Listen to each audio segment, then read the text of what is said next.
sebenarnya gitu-gitu aja karena teman-teman juga sudah melewati beragam kursus gitu ya, dan juga sudah selesai di toraks. Sudah sering juga mendapatkan kasus trauma di torak, trauma tumpul ataupun trauma tajam ya.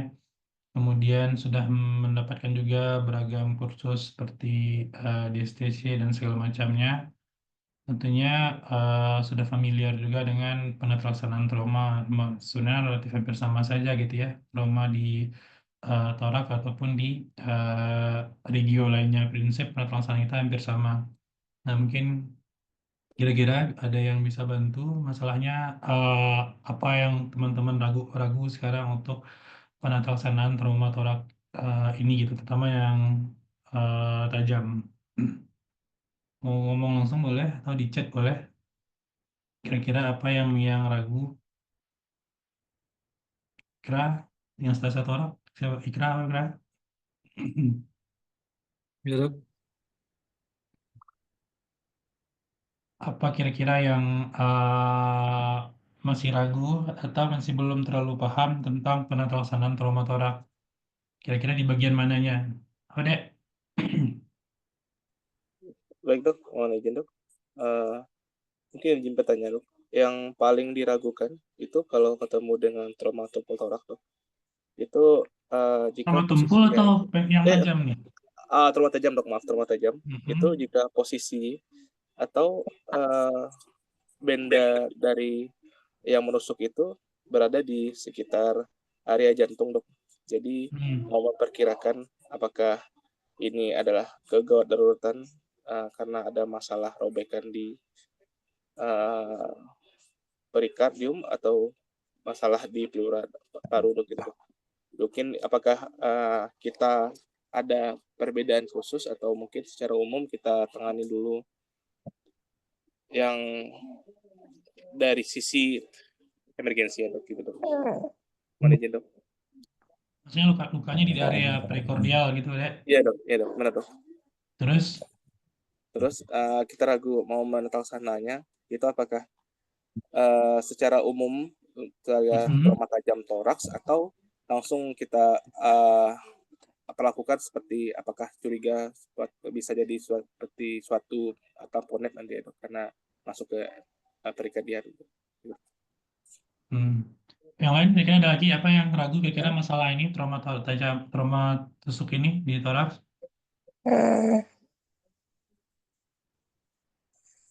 Di chat boleh? Atau ada yang mau bicara langsung? Ikra apa Ikra? Yang salah satu orang nih, Ikra Nini ya. Ikra Nini. Izin bertanya. Pak Vin? Ya, Dok, izin Dok. Pada trauma torak Dok, itu kan pernah dijelaskan ada namanya deadly dan trauma torak Dok. Ah, hmm. Terus kan ada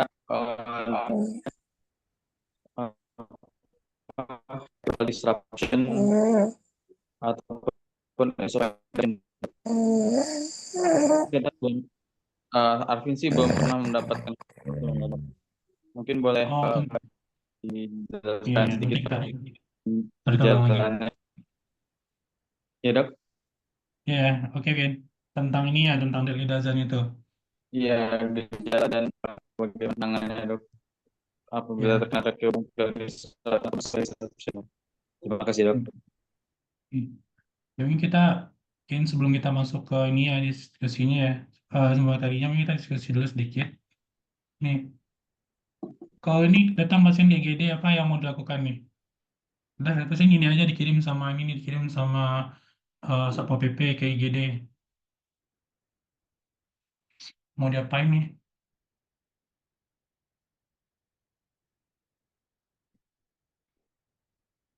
Siapa nih? Coba kita tanya-tanya ya. Gak apa kan ditanya-tanya ya. Diskusi aja teman-teman. Jadi nggak usah terlalu ini. Nah, siapa nih yang hadir sekarang? Ada yang mau coba jawab? Nih pasien datang ke IGD. Kayak gini tuh. Apa yang mau teman-teman lakukan di IGD nih? Ada pasien kayak gini di IGD.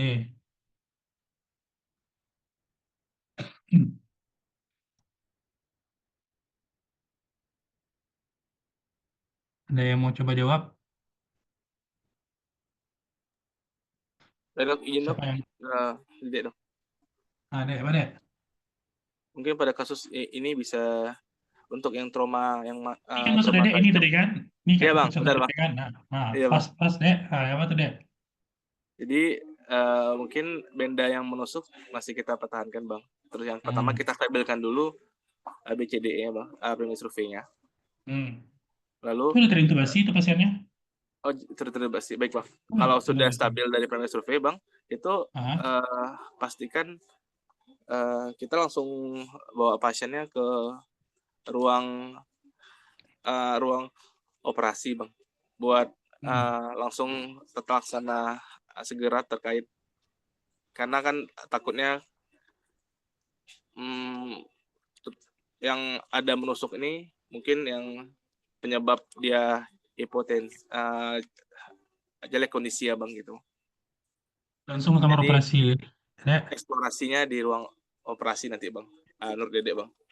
Kalau di GD Langsung kita langsung ke OK kita ya. Ya stabilkan dulu di GD bang, udah stabil nanti. Ada stabil nih, udah pas ada terintubasi dia.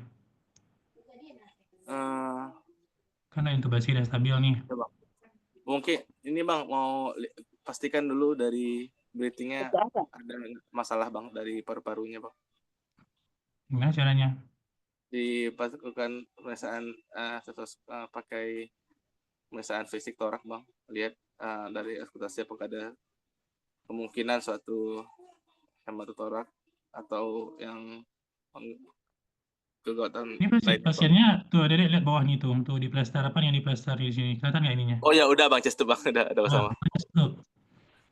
Saya sampai kayak gini kayak begini, masih samurai ini masih nancap, terintubasi, pasang chest tube. Oke bang. Terus itu bang mau lakukan USG. Apa yang mau Dedek tanya data dari pasien ini? Coba tanya, butuh apa misalnya? Butuh apa yang udah dilakukan di sana bang? Nggak, misalnya data apa? Mau data hemodinamik. Pasien terintubasi, tensinya 90/45. Heart rate-nya ya 112 lah. Saturasi 100. Pucat tapi. Apa yang mau dilakukan? Mungkin ini bang, izin selama masih di mungkin bisa kita lakukan pemeriksaan fast bang, USG bang. Kayaknya udah di fast, tadi belakangnya ada USG itu. Iya bang. Nggak ada trauma abdomen. Hemotorak katanya mungkin udah dipasang chest tube di kanan, dari kiri. Kiri. Ini yang udah nonton Trauma Code, nah yang lagi hit Trauma Code, nah apa dilakukan sama ini nih? Langsung ini bang kalau dibuka bang. Kak, yang lain? Yang lain siapa yang mau coba?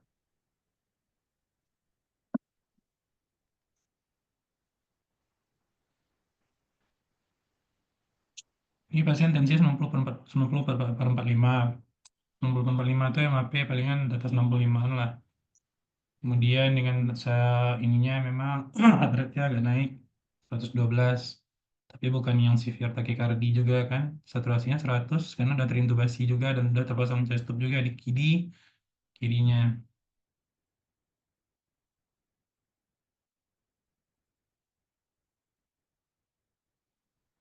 Apa lagi yang lain? Tahu coba kita bedakan. Saya ada datang pasien kedua, Dedek lagi jaga, muncul pasien kedua nih, Dek. Nah, nih, pasien pakai simple mask dari IGD. Ada luka tusuk 3 buah di punggungnya, satu masih nancap celuritnya.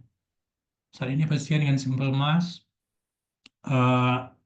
RR-nya 32 kali per menit, saturasi 84%, tekanan darah 80/45, pucat ya. Antara dua ini mana yang akan dilakukan tindakan mana yang lebih emergensi? Yang lebih emergensi kalau dari dua pasien ini, yang pasien yang ini bang, yang tertusuk belakang ini bang, yang di punggungnya bang. Kenapa?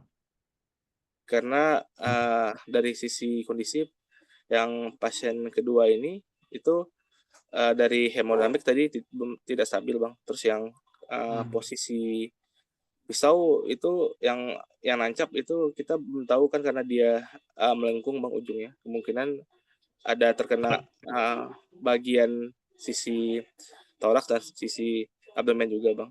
Kemungkinan dia yang pertama itu dalam tuh. Coba ada bandingin tuh panjang samurainya. Kayaknya setengah samurainya bisa di true and true tuh dari anterior sampai ke posterior ini ya kan? Iya Bang. Untuk yang untuk yang dimulai duluan Bang, kalau misal datang kedua pasien di IGD, mungkin didahulukan tindakannya itu yang pasien yang kena di punggung Bang. Kalau yang pertama itu apa dasarnya? Jadi apa dasarnya kita dahulukan?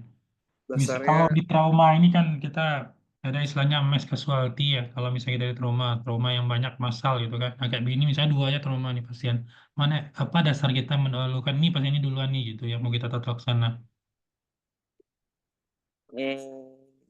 Dasarnya apa? Dasarnya Yang lain apa? Selain Dedek. Ini Wicat Dedek belum sarapan Dedek. Apa nih yang lain? Apa dasarnya? Dengan 2 kata saja, apa dasarnya teman-teman mendahulukan ini duluan, pasien yang pertama yang semurai dulu atau pasien yang surit dulu? Dasarnya apa? Dengan 2 kata saja. Dika apa? Dika? Apa kira-kira Dik? Izin dok, untuk pada pasien pertama itu bendanya masih tertancap dok, sedangkan Ya, yang dengan untuk 2 kata saja, Dika bisa menentukan oh, ini pasien ini duluan yang mau kita Dika tata laksana. Apa? Ini kan tahapan wajib kita di IGD sebagai dokter bedah kan? Apa? Yang lain? hemodinamik stabil dok. Lain? Yang Yang satu lain? hemodinamik stabil. Selain itu yang lebih luas dari itu dari hemodinamik stabil, primary survei. Itu yang teman-teman lihat dulu gitu kan. Pertama udah terintubasi, chest udah terpasang gitu kan. Kan tadi juga disampaikan tensi 90/40, heart rate-nya 112, saturasi 100, ya pucat sih ya gitu kan. Pucat kita nggak tahu mungkin kan ada perdarahan, mungkin chest nya banyak gitu kan. Sebenarnya yang kedua pakai simple mass, tapi dia masih tertancap di sana belum dipasang apa-apa kan dengan tensi 80. Kemudian RR-nya 32 kali, kemudian saturasi cuma 84, maksudnya dia masih hemotorak di dalam gitu. Itu kan kita nilai nanti dari primary survei kita akan menentukan yang mana yang akan kita tolong terlebih dahulu. Kalau ini gimana nih yang ketiga?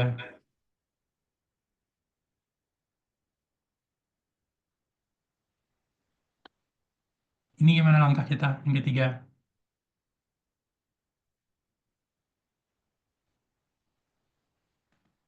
Rafdi ya? Siapa yang Dede? Ya dok. Nah, gimana nih yang ketiga gimana? Tadi udah yang 1, 2. Ini yang ketiga ini Rafdi gimana? Ketemu ini di IGD apa nih Rafdi lakukan? Sama dok, primary survey dulu dok. Iya, primary survey dulu kan. Nah, pasien masuk tuh. Dia dengan masuk tekanan darahnya 90, ya, 90/45. RR-nya 122. Saturasinya dengan simple mass itu 94%. Tapi RR-nya 24. Kalau gini pasiennya RW-nya kira-kira clear nggak? Nggak clear dok, harus diintubasi segera dok. Ya. Kita evaluasi dulu semuanya gitu. Jadi tetap teman-teman, kalau kita di trauma, tetap prinsip kita penyelesaiannya kita mulai dari primary surveil apapun itu kasusnya. Mau seperti apapun, walaupun tadi cuma 1 samurai yang nancap, 1 celurit yang nancap, atau kayak pagar begini yang nancap di ininya. Tetap pola pikir kita seperti biasa aja gitu, nggak usah apa se ekstrim apapun trauma yang terjadi, tetap kita kembali ke prinsip utamanya kita mulai dari initial assessment kita gitu semuanya. Pastikan semuanya step by stepnya teman-teman amankan. Kita nggak bisa maju ke breathing kalau RW-nya nggak bisa kita atasi kan. Kita nggak bisa maju ke sirkulasi kalau RW dan breathingnya masih bermasalah gitu. Oke. Jadi teman-teman semua seperti yang sudah kita ketahui sebelumnya bahwasanya trauma torak itu merupakan salah satu jenis trauma dengan angka mortalitas yang sangat tinggi dan dia berkontribusi terhadap 35% kematian akibat trauma. Trauma dari head to toe, maka 35%-nya kematian akibat trauma itu didominasi oleh trauma toraks. Karena memang efek hipoksia, hiperkarbia, dan juga asidosis yang diakibatkan oleh baik itu blunt ataupun penetrating trauma itu sangat tinggi, itu yang akan mengarah kepada tingginya mortalitas dan morbiditas. Sehingga penting sekali kita untuk melakukan diagnostik yang proper terhadap pasien dan tata laksana yang efektif seperti itu. Kalau misalnya kita telat saja untuk mendiagnosis, maka angka morbiditasnya akan meningkat, angka mortalitasnya akan meningkat. Tensen pneumotorak misalnya, pasien datang dengan tensen pneumotorak, kemudian teman-teman kita jaga di IGD, pasien sudah seperti air hangat gitu pernafasannya ya, nafas dengan sesak yang memberat, udah dikasih oksigen nggak naik-naik juga, kemudian teman-teman masih berpikir untuk ronsen dulu, maka bisa jadi pasien itu akan lewat di ruangan radiologi seperti itu.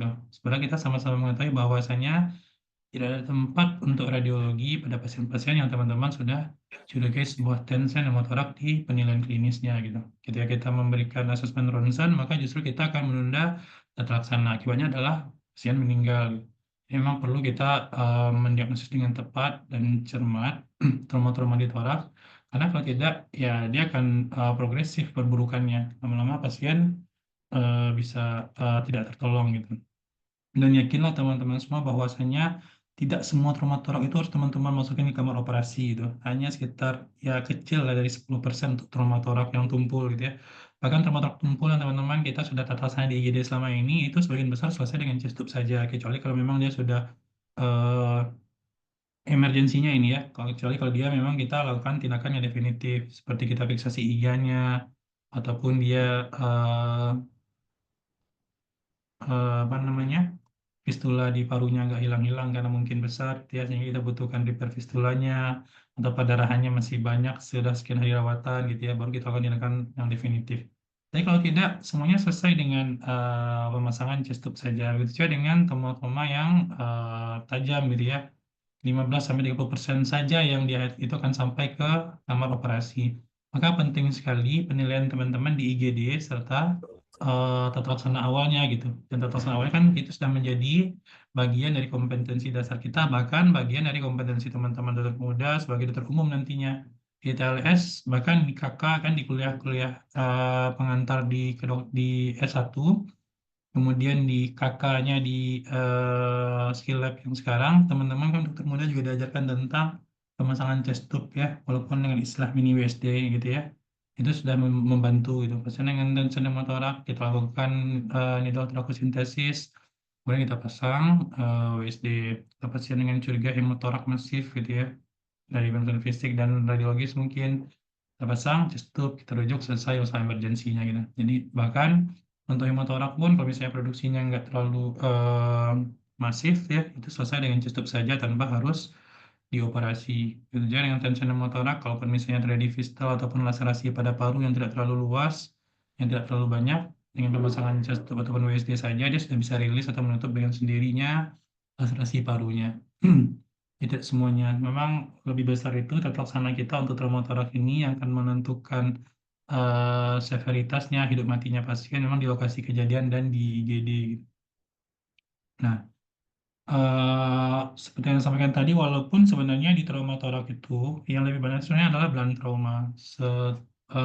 Hampir 70% trauma toraks itu didominasi oleh blunt trauma, mulai dari flail chest, kemudian fraktur iga yang paling banyak ya, fraktur iga, kemudian kontusio paru atau yang biasanya dikenal juga dengan traumatic wet lung gitu ya. Nah, kalau di trauma-trauma tajam torak ini paling sering itu memang karena luka-luka stab wound ya, luka benda tajam, apakah itu celurit tadi, samurai, ataupun para pekerja yang sedang jatuh dari ketinggian, kena pagar dan segala macamnya gitu ya, ataupun luka tembak kena peluru gitu. Sehingga kalau pada trauma tajam ini memang kita apalagi benda-benda yang masih menancap gitu ya, ataupun yang udah nggak jelas kayak peluru itu masuk, kita penting sekali untuk mengetahui bagaimana mekanisme cederanya agar kita bisa menatasannya dengan lebih bagus gitu. Kayak tadi itu kan kita nggak tahu gitu ya, Itu kan karena kelihatan aja semurainya panjang. Kalau misalnya semurainya pendek gitu ya, misalnya udah patah atau apa, cuma sedikit yang menempel gitu ya, sehingga asumsi kita udah sangat luas cederanya, sebenarnya enggak gitu. Jadi perlu ditanyakan dulu sedetail mungkin bagaimana mekanisme cederanya, tentang bendanya seperti apa gitu ya. Pisau apakahnya patahan pisau, pelurunya peluru apa gitu. Penting teman-teman ketahui untuk kita menilai derajat dan keparahan dari cederanya. Nah, jadi walaupun trauma tumpul ini dia memang tidak banyak ya, tidak seumum trauma ya trauma tajam ini tidak seumumnya trauma torak yang tumpul gitu ya. Tapi dia bisa juga mematikan gitu. Sehingga sekali lagi penting teman-teman untuk anamnesisnya, pengenalan mekanisme injurinya, benda-benda yang terkait atau material yang berkontribusi itu harus teman-teman gali lebih dalam. Nah, untuk itu walau bagaimanapun memang harus kita harus memahami betul bagaimana topologi dan anatomi dari kafum torak gitu sehingga kita bisa memvisualisasikan, kita bisa mengestimasikan ini kalau dia benda tajam ya organ-organ apa saja yang terlibat yang cedera oleh benda tersebut gitu. Kalau dia misalnya kayak tadi kayak samurai yang nancap gitu ya, apa-apa saja gitu. Nah, itu kan tadi kan kalau misalnya kita kembali ke gambar satu tadi itu kan teman-teman lihat. Nah, ini kan dia nancapnya di daerah jantung nih atau kita kenal dengan nama area prekordial. Jadi kalau teman-teman nanti misalnya menemukan cedera trauma tumpul kah itu, kemudian trauma tajam kah itu, kalau dia di area prekordial itu kita batasi dengan eh, dari ICS 3 ke bawah ya, 3 di sini, batas atasnya ICS 3, kemudian batas bawahnya itu adalah arcus costa. Sebentar ya. Ya, arcus costa yang di sini di bawah batas bawahnya. Kemudian lateralnya adalah ini ya, axillaris anterior. Kemudian batas kanannya adalah garis parasternal kanan. Di antara persegi itu, parasternal kanan, arcus costa, ini axillaris anterior dan ICS 3 kiri. Kalau tadi di trauma pada area itu, maka teman-teman harus curiga trauma pada jantung sampai terbukti tidak gitu. Jadi kalau misalnya ada lomba luka tusuk di situ, jejas di situ, ataupun apapun itu traumanya, kalau terjadi di area prekordial, maka teman-teman harus mencurigai sebuah trauma jantung sedang terjadi gitu. Sampai teman-teman bisa membuktikan kalau memang tidak terjadi gitu. Untuk di anterior ya, tidak berlaku di posterior seperti ini. Nah, kemudian seperti yang sudah kita bahas sebelumnya juga, bahwasanya di dalam konsep traumatoraks itu kita ada mengenalnya kondisi-kondisi yang deadly dozen gitu ya, kondisi-kondisi yang dia itu dibagi menjadi dua kondisi yang dia itu sangat sangat mengancam nyawa atau kondisi yang berpotensi untuk mengancam nyawa. Maka kalau teman-teman di IGD di lapangan gitu ya, ketemu pasien-pasien dengan suspek eh, keadaan seperti ini, maka teman-teman langsung bisa memikirkan bagaimana apa tata laksana yang bisa kita lakukan gitu ya. Keenam, kondisi yang life threatening injury ini harus bisa teman-teman deteksi di primary survey.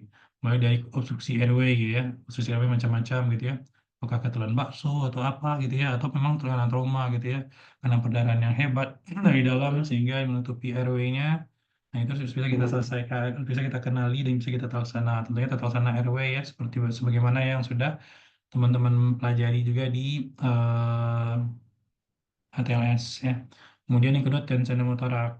Nggak ada tempatnya tuh kita harus mendiagnosis tensi pneumotorak dulu dengan radiologi, tapi harus bisa kita kenali secara klinisnya. Kemudian open pneumotorak, masif pneumotorak, pleural chest, dan gagal tamponer. Kondisi-kondisi yang enam ini harus bisa sesegera mungkin kita diagnostik gitu. Kalau misalnya kita telat, itu bisa fatal kondisinya. Makanya dikenal juga dengan lethal sick, sangat-sangat letal kondisinya. Airway obstruction teman-teman nggak butuh penunjang. Dari klinis saja teman-teman bisa mengetahuinya. Tension pneumotorak kita nggak perlu penunjang. Dari klinis kita bisa mendiagnosisnya. Open pneumotorak sudah pasti karena terbuka lukanya. Jelas luka yang terbuka di hemitoraksnya kita kiri ataupun kanan, depan ataupun belakang. Kemudian masif hematotorak sudah pasti pasien bisa kita kenali. Pasien dengan riwayat trauma gitu ya, ada jejas lagi di dadanya gitu ya. Kemudian dengan sesak yang memberat, kita lakukan pemeriksaan fisik juga. Terdapat suara nafasnya yang sudah menurun ataupun nggak ada sama sekali di tempat yang lesi. Kemudian kita perkusi redup gitu ya, udah pastilah pasien dengan hemotoraks gitu ya, tapi dengan riwayat trauma. Kemudian flow chest, sudah jelas teman-teman bisa lihat pasien pola pernafasan yang paradoks gitu ya. Segmen yang flow chest itu akan mengalami gerakan paradoks. Ketika dinding dada yang normal ngembang, dia di sana aja. Ketika dinding dada yang normal ngempes, dia juga masih di sana. Gak mau ikutan sama dinding dada yang normal gitu, karena dia terapung gitu ya. Sehingga kita kenal juga dengan gerakan yang paradoks gitu ya. Kemudian tamponet. Tamponet sudah pasti teman-teman juga bisa nilai dari klinis. Kita mengenal ada yang namanya trias back ya. Mulai dari hipotensi, kemudian karena hipotensi suara nafasnya menjauh, suara jantungnya tidak terdengar gitu ya. Kemudian distensi dari vena jugular ya, karena adanya sumbatan di pengisahan jantung di sisi kanan, sehingga darah yang bisa masuk ke kanan, terjadi distensi pada vena cava superior dan inferior. Nah, cuma karena inferior itu di abdomen nggak kelihatan, sementara kalau vena cava superior dia itu kan di jugular, sehingga kelihatan distensinya. Nah, ini kondisi-kondisi yang harus teman-teman lihat nih gitu ya, bisa dinilai dengan cepat. Baik itu trauma tumpul ataupun trauma tajam pada toraks akan bisa berpotensi mengalami kondisi yang life threatening injury ini maupun kondisi yang potensial life threatening injury gitu. Kalau misalnya ke, ke 6 ini bisa teman-teman singkirkan gitu ya, nggak ada airway obstruction, nggak ada tension pneumothorax, kemudian nggak ada open pneumothorax, ada semua yang 6 ini, maka kita bisa lanjut ke secondary survey. Tapi kalau misalnya teman-teman semua masih terkendala di primary survey, jangan lanjut dulu gitu kan ke secondary survey. Kalau memang ada airway masalah, selesaikan dulu airway-nya. Mau se ekstrim apapun ininya, masalahnya gitu ya, mau 10 ininya samurai nancap di dadanya gitu ya.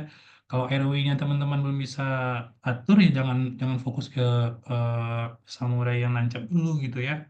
Kemudian kalau udah RW-nya ada clear, kemudian kalau pasien kita curiga tension pneumotorak, ya teman-teman jangan mikirin ke fluid yang nancap dan semacamnya dulu gitu ya. Selesaikan dulu tension pneumotoraksnya gitu. Pasang hidrol ultrakosintesis K. Nah, kalau memang dari list, segera pasang chest tube gitu ya. Setelah itu kalau pasien stabil, seperti yang tadi, pasien samurai tadi itu. Pasien yang tertancap samurai tadi itu kan ya kondisinya stabil ya. Pasien dengan terintubasi, ya kan, tensi 90-an, takikardia pasti karena dia pasti udah perdarahan kan. Kemudian saturasinya juga masih terjaga walaupun pucat juga karena anemianya. Kemudian udah terintubasi, kemudian dia juga udah pasang chest tube di kanan, di kirinya gitu ya. Maka kita masih memiliki ada waktu. Waktu untuk apa? Untuk kita memikirkan ini pasien mau kita kirim ke kamar operasi atau ke radiologi dulu. Kenapa kita harus ke radiologi dulu gitu ya? Nah, karena kita sudah menyelesaikan nih primary survei-nya dan sekendarnya udah aman, kita ke radiologi kita lihat sedalam apa samurai yang tertancap gitu ya. Organ-organ apa saja yang terlibat gitu. Jangan-jangan dia posisi parangan seperti itu, tapi dia cuma melipir saja gitu kan di dinding lateralnya toraks gitu. Nggak mengenai jantung, tapi ya kena sedikit bagian ujung dari lobus inferior paru kiri misalnya. Dengan sehingga kita perlu melakukan tindakan radiologi untuk menunjang. Tapi kalau pada nih kalau pada kasus pertama ya nggak aman semuanya. Teman-teman ada tempat untuk ke radiologi dulu. Kita radiologi, kita CT scan ya. Karena kalau di ronsen bisa, tapi kalau ini kan agak susah nih. Teman-teman bisa ronsen, kalau CT pun kadang mungkin agak susah, tapi kita bisa dengan pelan-pelan, bisa teman-teman mungkin kalau memungkinkan untuk kita potong ininya dengan mengurangi getaran yang berlebihan pada pasien, kita potong nancap. Tidak, maka dengan pemeriksaan penunjang yang bisa gitu seperti apakah ronsen di AP lateral gitu ya. Kalau memungkinkan CT, memang CT lebih bagus karena kita bisa melihat organ-organ mana saja yang terlibat. Kalau dari ronsen AP lateral kita bisa memperkirakan dari sisi lateral ataupun AP kira-kira organ yang terlibat apa saja, tapi kita tidak bisa memastikan gitu ya sedalam dan sejauh apa gitu. Misalnya CT scan kan kita bisa lihat ujungnya, misalnya ujungnya di ventrikel kiri misalnya gitu ya, kita bisa lihat.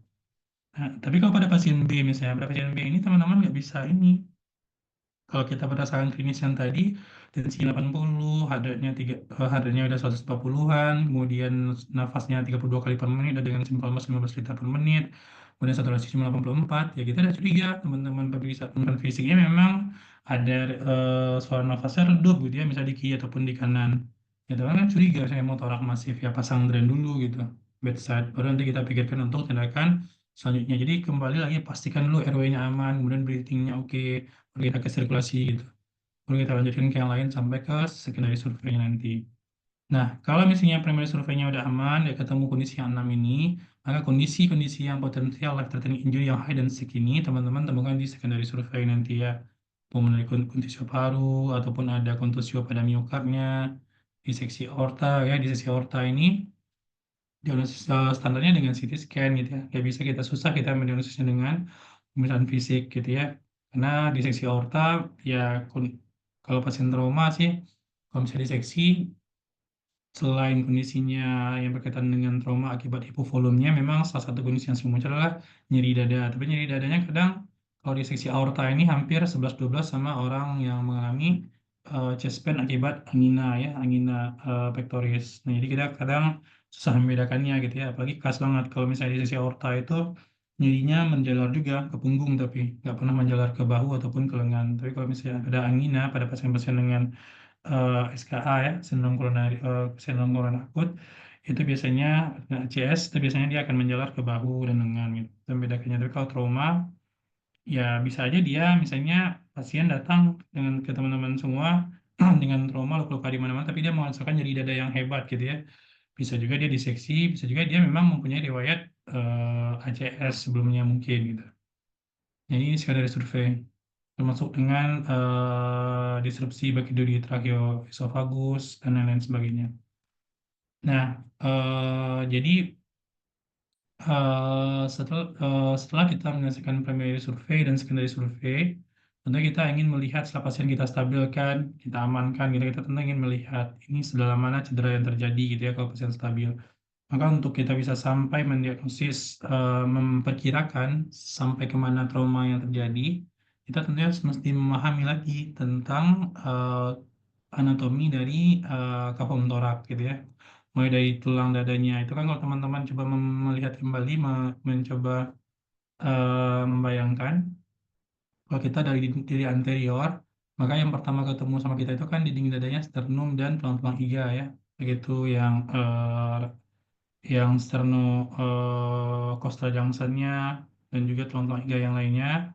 Kemudian tepat di bawahnya, kalau di tengah-tengah itu betul-betul jantung, kiri kanannya ada paru-paru. Nah, sebenarnya kalau pasien-pasien yang trauma, yang paling sering yang kita takutkan adalah trauma tusuk pada jantung gitu ya. Karena ini akan langsung berakibat fatal kepada hemodinamik pasien. Sementara kalau pada paru-paru biasanya walaupun seperti samurai yang nancap tadi, samurai itu bisa akan menjadi tampon sendiri untuk paru-paru. Kalau pada jantung, kenapa kita lebih ragu? Karena jantung itu kan dia bergerak tiap saat ya, walaupun sama dengan paru-paru, tapi gerakan paru-paru itu kan lebih lembut dan lebih reguler gitu ya kalau nafas gitu ya. Mau dia takipnu sekalipun, gerakan paru-paru itu kan tetap reguler seperti itu, reguler takipnunya gitu. Tapi kalau misalnya jantung itu, kalau misalnya dia tersenggol, misalnya kena, yang paling sering pada trauma tusuk jantung itu kan yang kena itu kan ventrikel kanan. Ini kalau teman-teman lihat, kalau kita melihat jantung kita melihat orang berdiri dari depan, maka jantung itu dilihat dari depan, 2/3 dari jantung sisi anterior adalah ventrikel kanan, ya 2/3-nya. Sementara yang kecil ini adalah atrium kanan gitu. Bagian sisi kiri jantung, baik itu atrium kiri ataupun ventrikel kiri, sama sekali tidak terlihat dari arah anterior gitu. Kalau misalnya dia kalau atrium kiri itu dari belakang lihatnya atau dari samping kiri gitu. Begitu ya yang ventrikel kiri. Ventrikel kiri itu kita angkat dulu jantungnya dikit baru kelihatan ventrikel kirinya. Jadi yang paling sering itu adalah ventrikel kanan sama atrium kanan yang cedera. Nah, jadi untuk mencapai aorta atau penyakit itu terlalu jauh. Jadi paling sering itu traumanya pada jantung, ventrikel kanan atau atrium kanan, dan juga pada paru-paru gitu. Nah, pada jantung ini kita yang lebih eh, lebih waspada gitu. Yang pertama, kalau bendanya masih nancap, lama-lama luka yang di sekeliling barang yang nancap itu bisa-bisa makin lama makin melebar karena gerakan jantung kan semakin heboh, semakin takikardi jantung, semakin nggak beraturan gerakannya. Apalagi kalau dia terjadi gangguan irama SVT kah atau apakah itu, maka semakin nggak reguler tuh gerakannya. Sehingga benda yang nancap, katakanlah samurai yang nancap tadi, lama-lama akan menyayat jantung itu pelan-pelan gitu, makin lebar lukanya. Itu yang dia sering bikin tamponet dengan segera gitu ya. Nah, kalau paru-paru dia seperti itu juga, tapi gerakannya itu lebih ini gitu, lebih smooth dan kadang robekannya tidak terlalu signifikan, cepat berubahnya sehingga luka yang barang-barang yang nancap masih bisa menamponnya gitu. Dan lagian juga untuk paru-paru, kadang dengan klot-klot saja di samping itu dia masih bisa menutup dengan cepat gitu ya. Nah, jadi ya ini yang penting juga kita harus cermati gitu ya. Kita harus mempertimbangkan kondisi-kondisi anatomi ini, kita korelasikan dengan kondisi-kondisi fisiologi yang akan terjadi. Yang pertama tentunya hipoksia ya, hipoksia, hiperkarbi, asidosis gitu ya. Itu adalah beberapa perubahan-perubahan fisiologis yang akan cepat terjadi pada kondisi-kondisi di mana terjadinya trauma pada jantung ataupun pada paru-paru gitu. Ini akan signifikan, hipoksia akan cepat terjadi, hiperkarbia dan asidosis cepat terjadi gitu. Ini yang akan menjadi nanti kondisi yang akan semakin memperburuk kondisi pasien. Kemudian seperti yang saya sampaikan tadi, risiko bleeding itu sangat tinggi gitu ya, risiko perdarahan sangat sangat tinggi gitu, karena teman-teman bisa bayangkan bahwasanya paru-paru itu, jantung itu, dia kan punya dua ventrikel kiri dan kanan gitu ya. Satu ventrikel kiri itu memompa darah ke seluruh tubuh, di mana volume yang hampir sama yang dipompakan oleh ventrikel kanan ke paru-paru gitu. Artinya hampir 2/3 dari jumlah darah kita itu beredarnya itu di area jantung dan paru-paru. Jadi kalau misalnya terjadi perdarahan gitu ya akibat cedera pada jantung dan paru-paru, itu pasti risiko bleedingnya, jumlah volume bleedingnya akan sangat tinggi sekali gitu ya.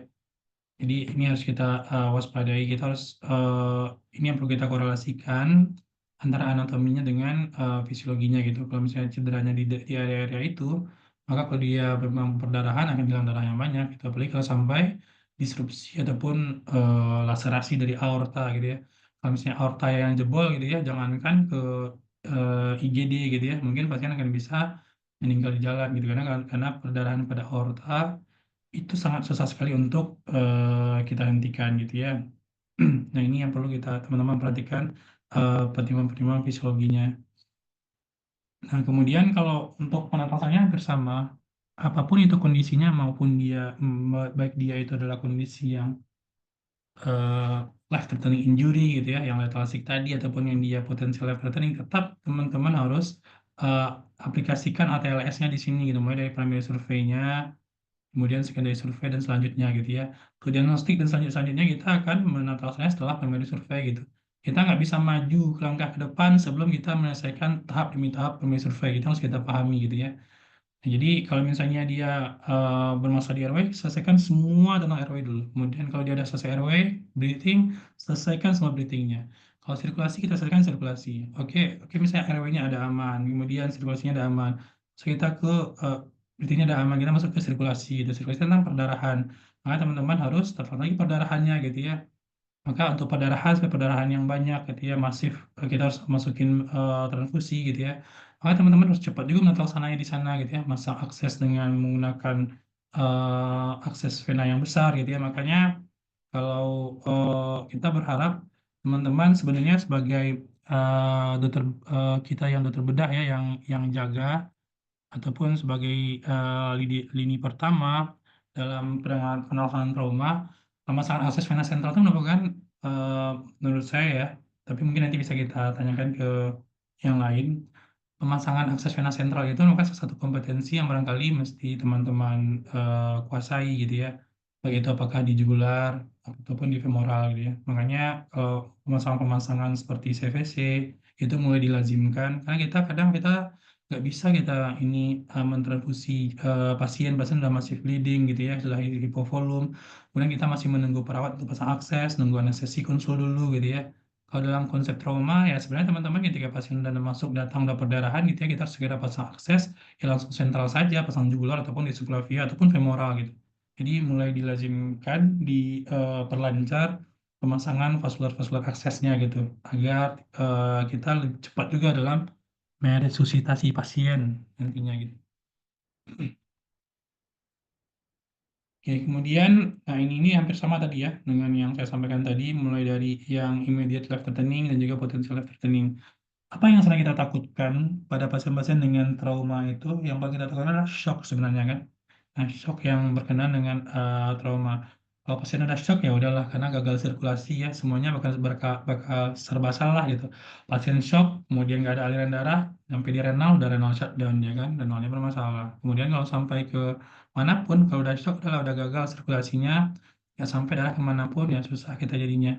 Sehingga memicu yang namanya hipoksia seluler. Nah, ini udah kondisinya udah susah, ini yang perlu kita cegah gitu.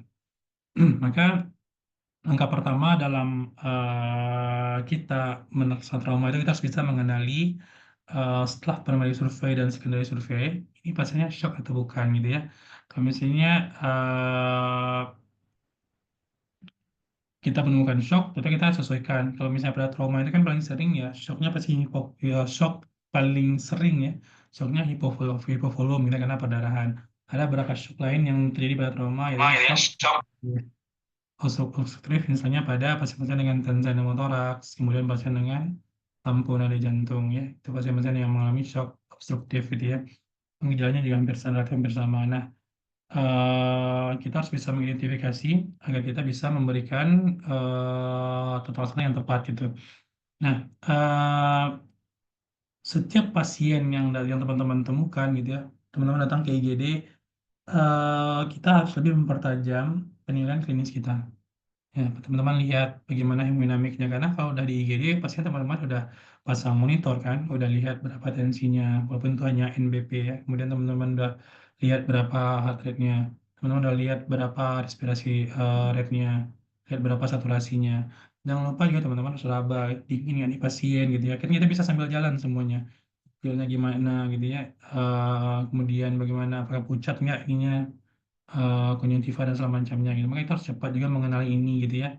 Jangan sampai nanti pasien terus mengalami shock gitu ya. Jadi kita betul-betul harus bisa kalau bisa dalam penilaian kita di awal itu kita udah bisa menyingkirkan kalau ini pasiennya nggak shock gitu ya. Nah, ini misalnya tadi kalau bisa trauma ya paling sering hemorrhagic ya shocknya gitu ya. Nah, teman-teman mungkin mengulang kembali materi-materi yang barangkali yang sudah pernah menjalani kursus DSTC ya.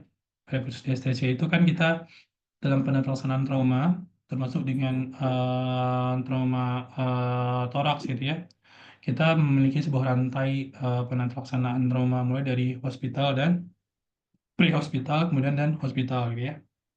Jadi kalau di pre-hospital dan hospital itu kita harus bisa melakukan tindakan-tindakan yang resusitasi ya, resusitasi, damage control resusitasi dan juga melakukan tindakan damage control surgery-nya gitu ya. Dan akhir berkenaan dengan tindakan hemostasis yang tepat. Ini berlaku juga pada trauma toraks gitu. Jadi tidak hanya di trauma tempat lain tapi semua trauma ini berlaku. Teman-teman bisa saja menemukan pasien tergeletak di jalan raya gitu ya dengan kondisi yang bermacam-macam.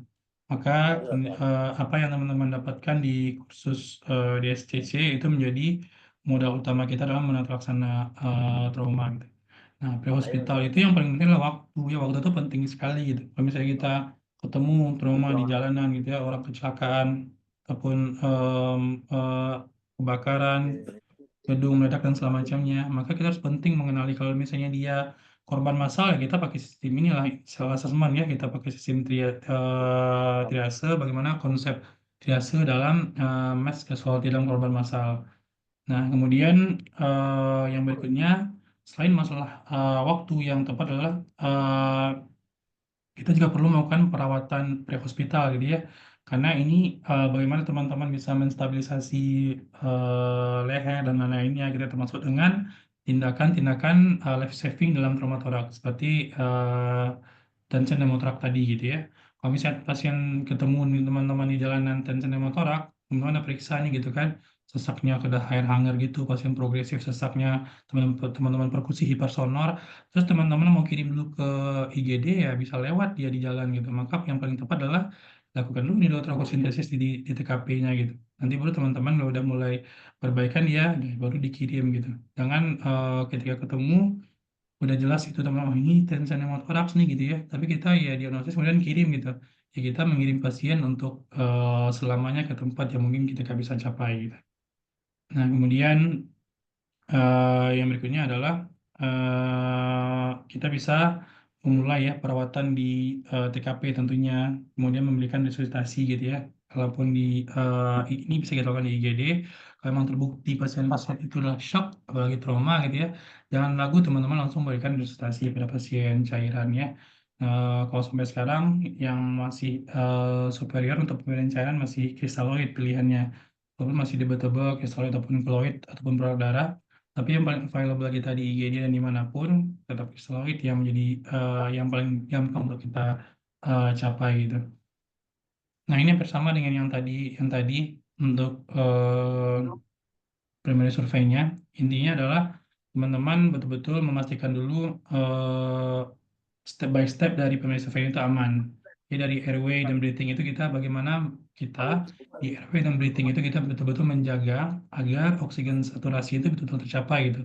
Minimal selalu terjaga di atas 95%. Karena kalau memang ini nggak terjaga, kalau masalah airway pasien bisa lewat dalam hitungan detik kan, kalau breathing dalam hitungan menit gitu ya. Jadi ini harus kita betul-betul jaga bagaimana kalau pasiennya betul-betul bersalah di sini, selesaikan dulu dan kita bisa menjaga potensi dari airway dan eh, kecukupan dari pernafasannya. Nah, di sirkulasi sebenarnya pada trauma ini kita lebih banyak mengarah kepada bagaimana kita bisa mengontrol perdarahan. Di sini tempatnya teman-teman bisa kalau memang shocknya berlebihan, darah banyak keluar, apalagi perdarahan di torak, abdomen, dan di pelvic gitu ya.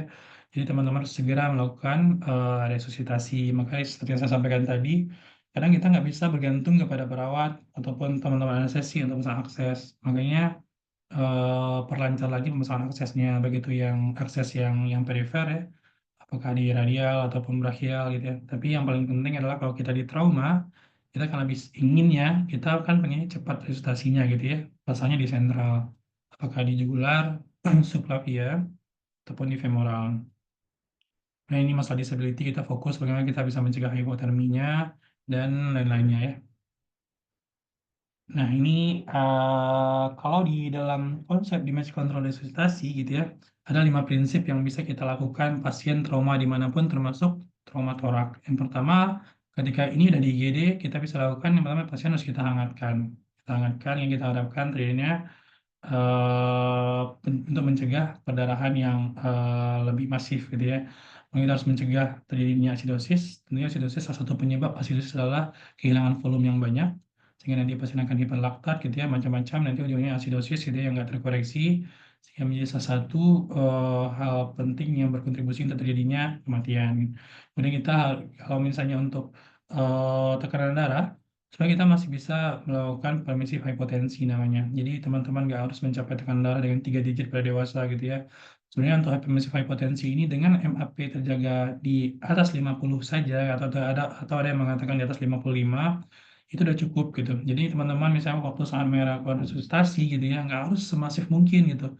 Teman-teman harus juga mempertimbangkan adanya trali istilahnya ya. Dan trali itu transfusion related acute lung injury. Teman-teman terlalu masif melakukan resusitasinya, sehingga terjadi bukannya menolong, tapi kita malah semakin membuat kondisi pasien makin buruk, udem paru dia, trali istilahnya. Nah, maka ketika kita melakukan resusitasi, cukup kita mencapai permissive hipotensi saja. Lihat kalau kita misalnya masang di monitor NBP ya, itu lihat bagaimana MAP-nya. Dengan MAP 50 saja, itu udah cukup. Nggak harus teman-teman mencapai sistolik 100-an gitu ya, nggak usah. Biasanya kalau dengan MAP 50 itu sudah dengan sistolik sekitar 75-an ke atas gitu ya. Bahkan 70, kalau misalnya diastoliknya juga tinggi, itu udah cukup dengan MAP 50 gitu.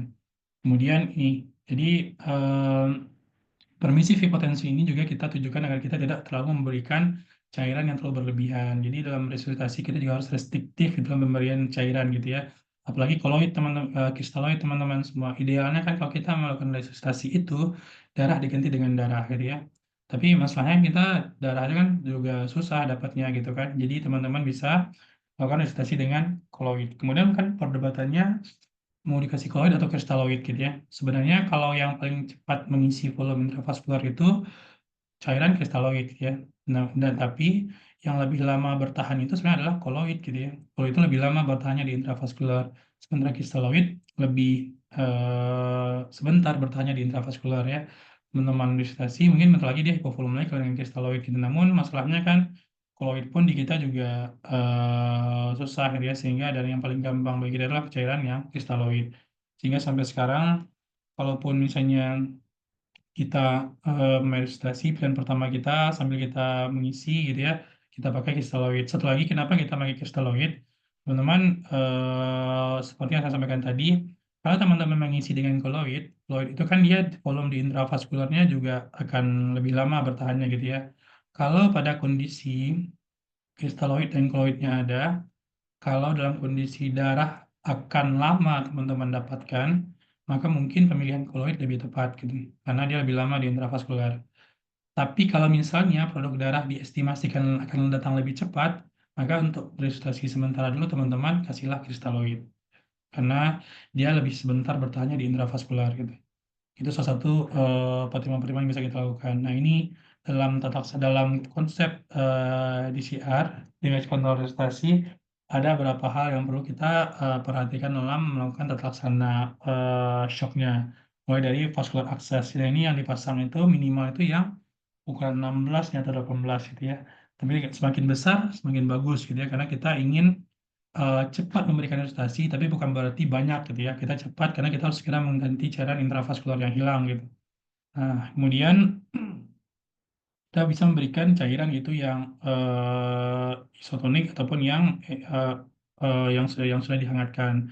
Kemudian kalau misalnya yang saya sampaikan tadi, yang paling sering kan perdebatan itu mau kristaloid, koloid, ataupun produk darah. Pertimbangannya tadi yang itu.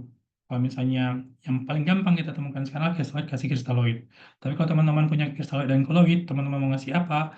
Lihat, ini produk darahnya bakal datang cepat atau enggak. Kalau datang cepat, yaudah kristaloid aja.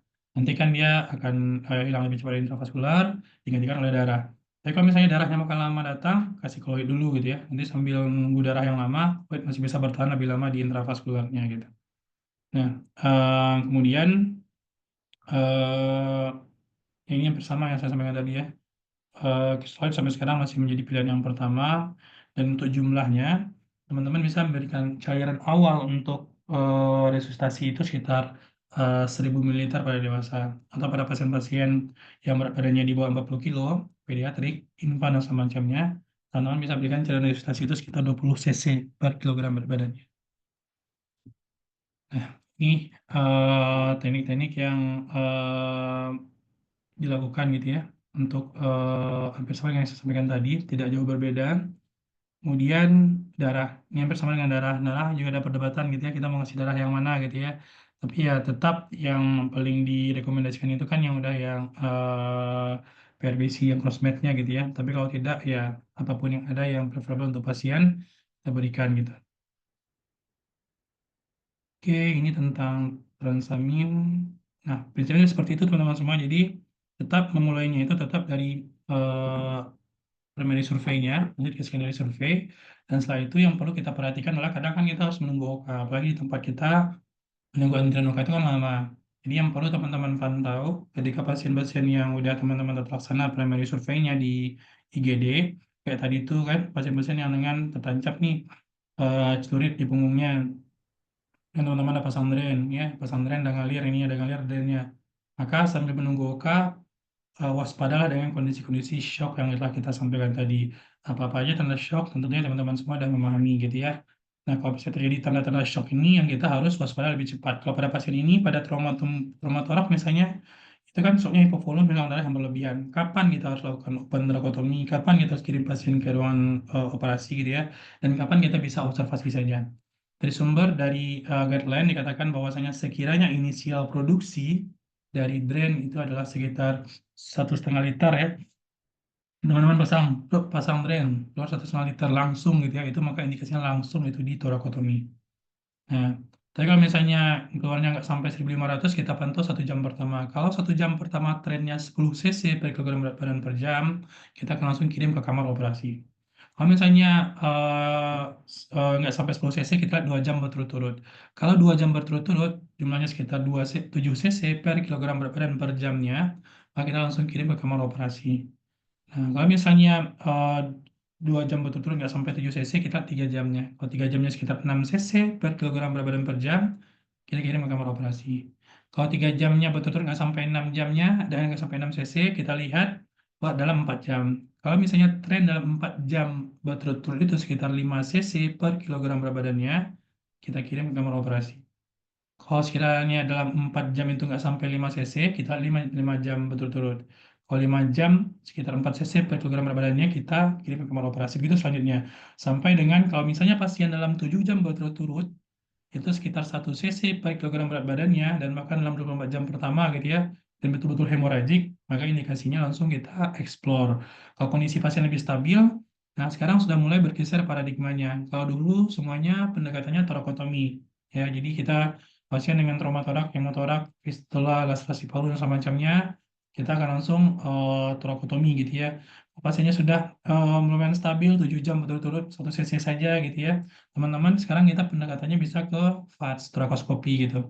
Karena lukanya lebih sedikit. Karena untuk torakotomi saja teman-teman ketahui bahwasanya dengan orang yang normal saja, torakotomi itu pasien-pasien yang pasca torakotomi gitu ya, itu 1 minggu awal itu fungsi nafasnya akan turun sekitar 20% gitu. Jadi karena akibat regangan retraktor iganya barangkali gitu ya, sehingga turun untuk fungsi nafasnya. Makanya kita lebih prefer sekarang untuk melakukan tindakannya VATS gitu ya. Kita VATS, kita bisa explore lapang yang lebih luas, dan mengeksplor perdarahan rongga toraks pun jauh lebih ideal menggunakan VATS ya dibandingkan dengan trokotomi gitu. Nah kan kalau trokotomi kadang kita nggak bisa mencapai apex. Kalau kadang kita susah melihat kostofeniknya gitu ya. Tapi kalau VATS semuanya bisa kita explore ya. Karena VATS pada pasien trauma itu jauh lebih berbeda pada pasien-pasien dengan VATS pada tumor paru ataupun emphysema gitu atau infeksi. Kalau pada trauma itu kan masih gerakan paru masih bebas, nggak ada perlengketan, nggak ada apa-apa, jadi lebih gampang gitu ya. Tapi kalau memang pada infeksi, TB, emphysema, tumor gitu, itu emang lebih susah gitu ya. Nah, jadi gitu. Kalau misalnya kapan kita mau kirim ke kamar operasinya tadi berdasarkan jumlah perdarahannya tadi itu gitu. Nah, tapi kalau misalnya pasien stabil-stabil saja, teman-teman pantau shocknya itu yang harus menjadi concern kita gitu. Jangan sampai nanti teman-teman habis sudah pasang chest tube, kemudian nggak ada luka yang nancap gitu ya. Teman-teman nggak awasi, pasiennya shock, ya udah susah kita kalau udah shock, gagal sirkulasi, semuanya bakal shutdown nanti renalnya dan lain-lainnya gitu. Kemudian pertanyaannya adalah, ini kan misalnya pasien ada 3 luka nih, 1, 2, 3 lukanya. Atau misalnya ada luka juga di lateral. Misalnya kita memasang chest tube-nya di luka yang sama atau berbeda gitu ya. Maka lebih direkomendasikan pasang chest tube di luka yang berbeda. Tetap pasang chest tube itu di tempat yang biasa kita pasang ya, di trigonum of safety-nya.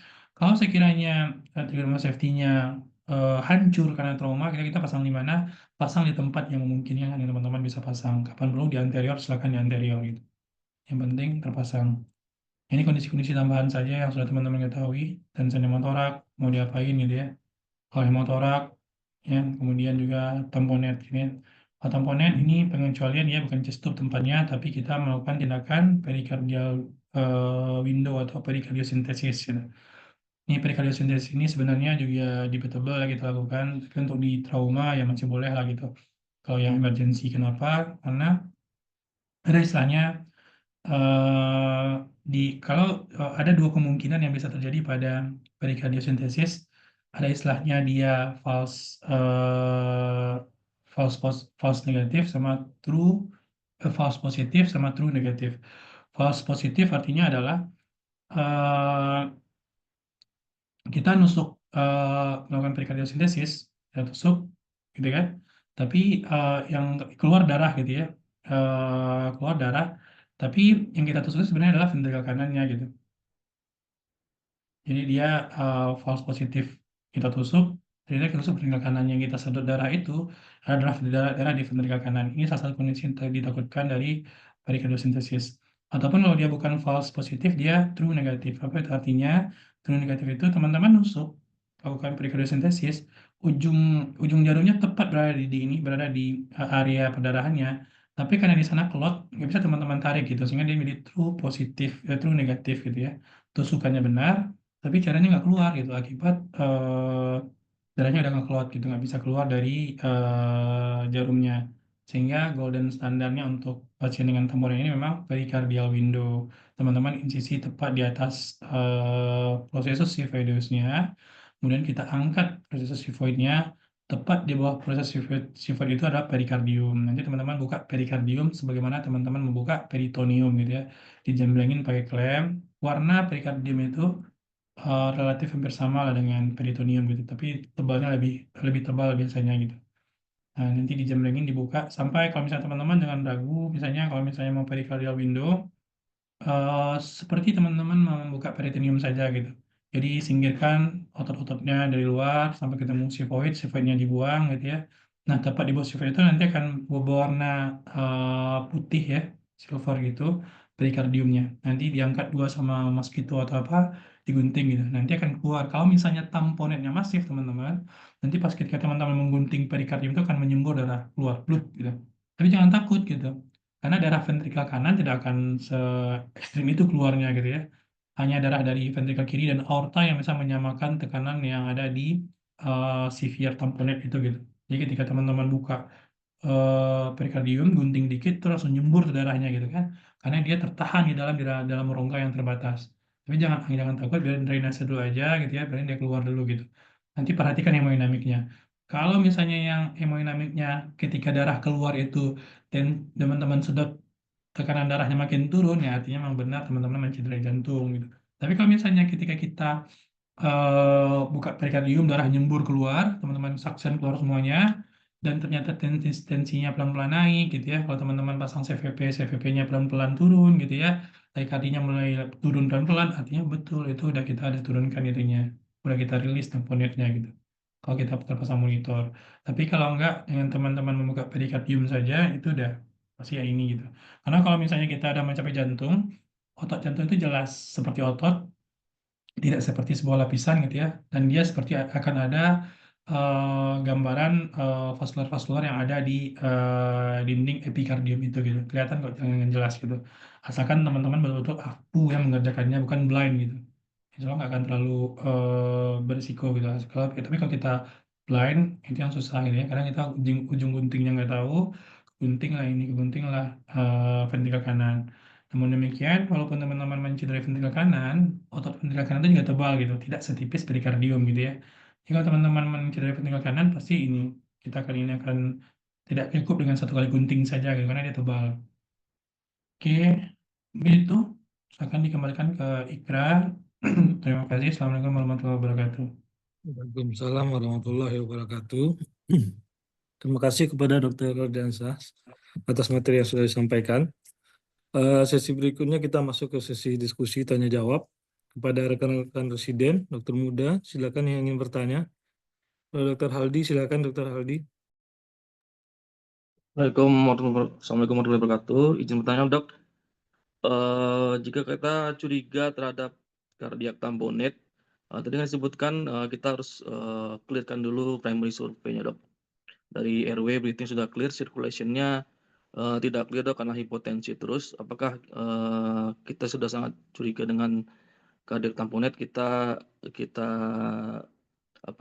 segerakan untuk ke OK, Dok. Dok. Terima kasih, Dok. Gimana, Di?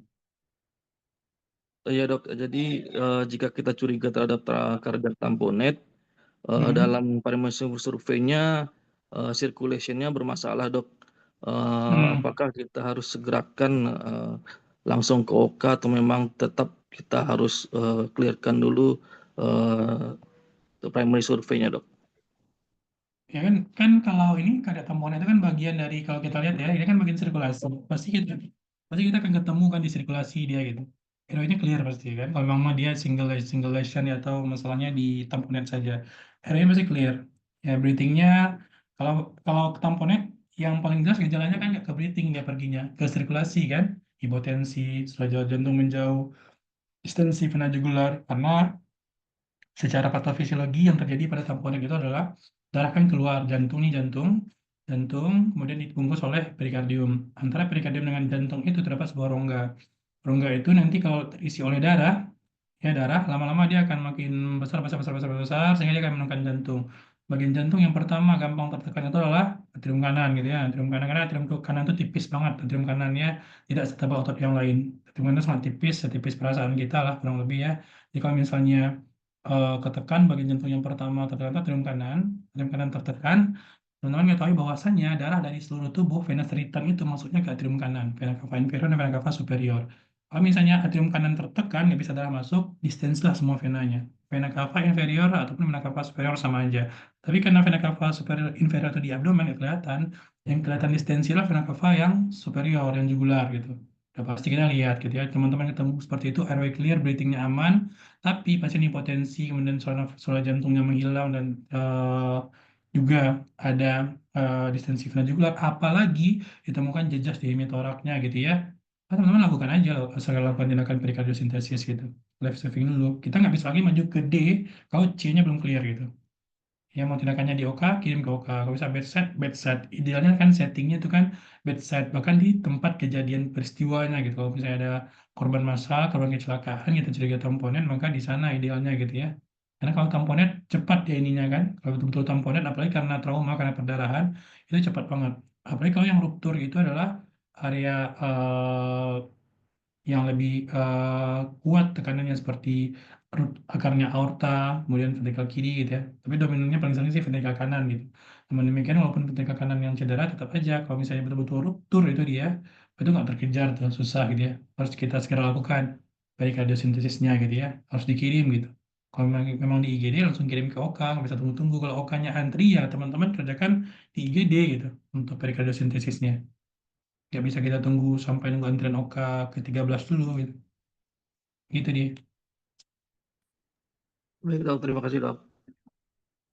Terima kasih Dokter Aldi. Kepada Dokter Bang Akmal, silakan kepada Bang Akmal bertanya. Baik dok, saya mau bertanya dok. Ya, maaf.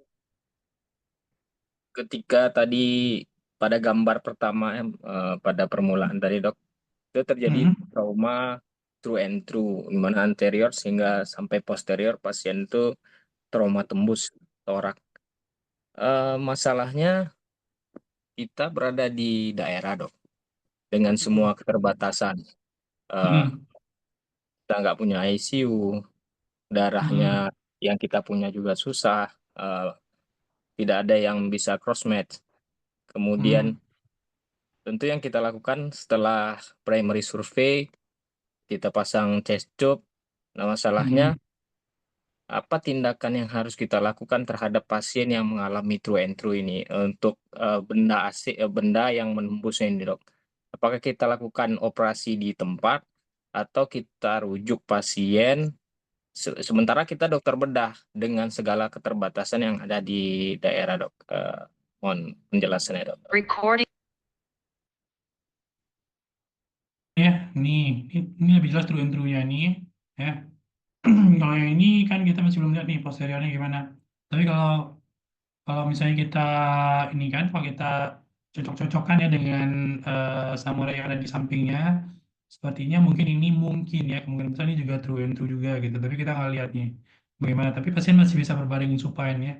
Apakah mencapai posterior atau ini. Tapi kalau misalnya kayak pasien yang kedua gitu ya, nih ini jelas true and true-nya gitu ya. Bahkan ini nggak dipasang chest tube sekalipun gitu ya. Tetap prinsip utamanya adalah teman-teman total sana dulu A-nya. Ya gitu mal. A-nya amankan dulu. RW-nya aman, apakah teman-teman bisa intubasi di daerah atau apapun gitu ya. A-nya aman, pastikan breathing-nya oke. Kalau breathing-nya nggak oke, cari apa sih masalah breathing-nya. Apakah ini pasien ini nggak dipasang chest tube gitu ya. Kalau pasien pertama masih oke lah. Dia dipasang chest tube, mungkin dia curiga ada hemothorax nih gitu ya, kenapa darah. Pasang chest tube gitu ya. Kalau misalnya nggak ada curiga breathing, setelah teman-teman pastikan RW-nya aman, kemudian ternyata breathing-nya oke-oke saja, katakanlah seperti pasien yang ketiga oke breathing-nya gitu ya. Ya udah teman-teman anggap ini A, B-nya udah aman. Sekarang kita ke C perdarahannya. Kalau memang ada curiga perdarahan yang hebat, kita pasang chest tube kayak tadi itu. Nah, kalau misalnya kita mau resusitasi cairan, nggak ada darah, isi dulu dengan cairan yang ada. Kalau sekiranya di tempat kita di daerah darah ini akan susah datangnya gitu ya. Kemudian teman-teman punya dua pilihan, dua opsi, punya dua stok koloid dan kristaloid, maka masukkanlah koloid. Karena koloid itu lebih lama bertahan di intravaskularnya gitu ya. Nah, sambil kita berikan faktor koagulasi bisa saja di sini ya pemberian faktor-faktor koagulasi gitu kalau ada apakah seperti ataupun obat-obat yang bisa mengurangi perdarahan. Tapi kalau misalnya cairan kristaloid kita, kalau kita nggak punya, berikan kristaloid gitu. Kristaloid pasti ada di tempat kita, bisa kita dapatkan untuk kondisi sekarang gitu. Nah, berikutnya adalah setelah pasien itu bisa kita koreksi emergensinya, pasien yang seperti ini, ya, seperti ini, kemudian yang juga seperti yang ini, kita akan lebih bagus melakukan penelaksananya dengan CT scan gitu. Jadi tetap harus kita CT scan dulu pasiennya. Kalau kita mencabut kita nggak tahu nih, ini jangan-jangan kalau kita cabut langsung nih, yang pagar besi yang nomor 3 paling bawah ini, jangan-jangan dia nusuk sate aorta gitu ya. Kalau kita cabut, yang sekarang dia menampon aorta, kemudian kita buka, ini operasi kita mau operasi pakai gimana gitu ya. Pasti pasti akan apalagi di daerah perdarahan nggak ada, terus kita mau operasi gitu, kita akan semakin memperburuk kondisi pasien gitu. Nah, makanya kita biarkan dulu gitu, biarkan dulu, betul-betul kita pastikan organ-organ apa saja yang terkena melalui CT scan. Kalau mau maju operasi, kalau misalnya teman-teman udah CT scan, kalau mau maju operasi, pastikan dulu persediaan darah aman nih. Jangan sampai nanti teman-teman sudah masuk, udah CT scan, udah, kemudian aortanya nggak kena sih gitu, tapi dia di paru-parunya robek semua gitu kan, 3 tempat lagi gitu kan. Kemudian kita mau operasi, tapi darah nggak ada, dengan buru-buru operasi. Tangani dulu aja pasiennya, pantau ketat dia, awasi shock yang saya sampaikan tadi gitu. Nah, kalau misalnya darah udah ada, baru tuh kita maju ke kamar operasi. Karena ini nggak bisa kita cabut aja tuh muncul tuh darahnya. Nggak, belum kita insisi gitu kan, udah meninggal pasiennya. Nah, kemudian kalau misalnya di daerah nggak bisa apa-apa, ya udah. Tetap kalau misalnya kita nggak bisa operasi, bahwasannya seperti itu, darah harus ada dulu. Tapi kalau misalnya sekiranya teman-teman udah stabil, udah rujuk aja pasiennya. Sambil edukasi pasien, edukasi keluarganya ya.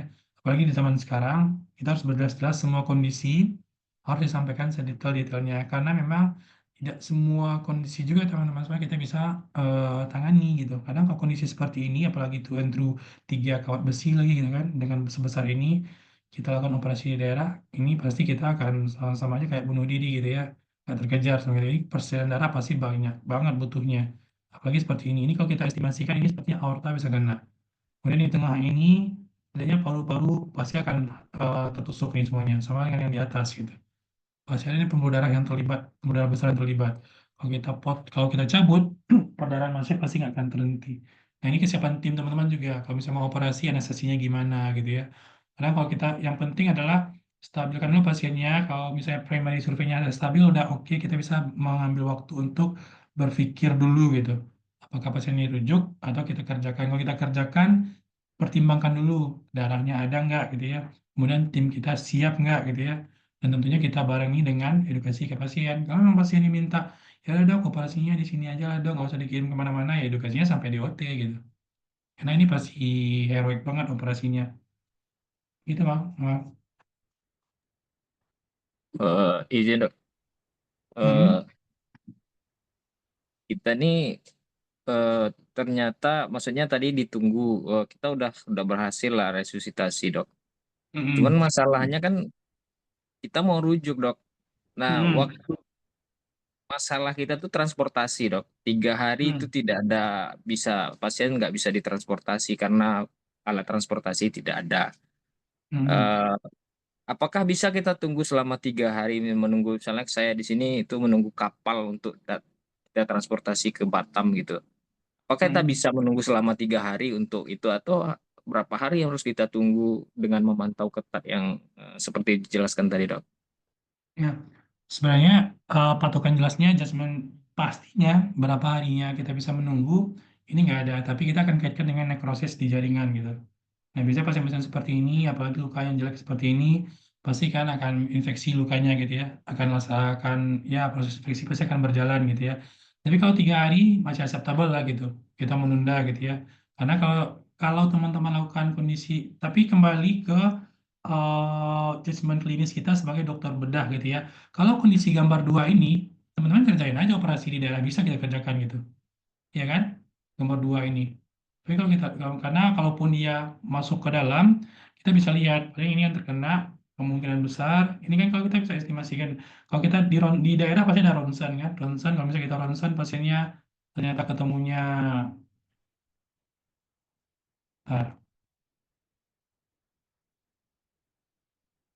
nah seperti ini gitu ya, kita bisa perkirakan oh yang cedera ini paru aja nih gitu. Kalau paru dengan kondisi seperti ini kita bisa estimasikan perdarahannya berapa. Apalagi misalnya kondisi seperti ini kan teman-teman ada pasang chest tube. Lihat produksi chest tube-nya. Ternyata dalam 2 hari chest tube-nya minimal gitu ya. Nah artinya nggak bukan pembuluh darah yang besar yang kena gitu ya. Sebenarnya bisa lakukan tindakan operasi di daerah, lakukan saja. Tapi kalau misalnya kayak gambar yang tadi itu, yang kedua tadi itu, ini lumayan berisiko gitu ya. Nah, yang ini lumayan berisiko, nggak bisa kita kerjakan. Jadi menunggu 3 hari ya nggak ada masalah. Dikirim aja dirujuk ke fasilitas yang lebih memadai daripada kita mengambil risiko pasien nggak tertolong nanti. Seperti halnya gambar yang nomor 1. Gambar nomor 1 ini kalau teman-teman misalnya dari ronsen AP lateralnya tidak ada infiltrasi ke jantung, nggak ada masalah. Kerjain aja gitu. Kalau hanya yang kenanya paru-paru saja, kerjaan di daerah masih bisa gitu ya. Kita bisa jahit paru-parunya. Atau biasanya juga pistol paru yang besar kita juga WSD juga bisa nutup gitu ya. Apalagi yang luka teratur dari benda tajam seperti ini. Tapi kalau misalnya yang terlibat adalah jantung, apalagi dia mengenai ventrikel kanan, ventrikel kiri gitu ya, terlalu banyak tempat yang laserasi, ini nggak bisa. Ini kita harus menggunakan mesin jantung paru untuk ininya, untuk menata laksananya. Nggak bisa dengan operasi tanpa mesin CPB gitu. Jadi kembali yang pertama, lihat derajat dan tingkat atau berat traumanya seperti apa malah gitu. Kalau antara 1 dan 2, kalau 2 ini memungkinkan kita kerjakan di daerah kalau memang tidak ada modalitas yang bisa kita kerjakan gitu ya. Kemudian yang kedua, kalau misalnya nggak memungkinkan kita kerjakan di daerah, seperti gambaran 3 tadi, ya kirim aja, walaupun 4 hari, 5 hari, ya nggak ada masalah gitu ya. Nanti kita akan bermain di nekrosis jaringan barangkali. Lama-lama pasien mengalami infeksi di luka sekitar operasinya gitu ya, kemudian mengalami nekrosis, lama-lama menjadi fasciitis gitu ya, krotikan dia. Jadi itu yang kita hadapi gitu. Lama-lama pasien sepsis, itu yang kita takutkan kan. Namun kalau misalnya kita lakukan paksakan operasi, lebih cepat kita ininya membantu pasien pergi untuk selamanya. Jadi kalau kondisinya berat, nilai kalau berat, banyak organ yang terlibat, risiko perdarahan tinggi, ya udah rujuk aja, edukasi pasiennya. Tapi kalau misalnya kondisi seperti gambar 2 ini, traumanya dari gambar ronsennya tidak banyak organ yang terlibat, ya udah kerjain aja, Mak. Itu, Mak. Boleh satu lagi, Dok. Hmm? Untuk yang gambar 2, Dok, itu kan multiple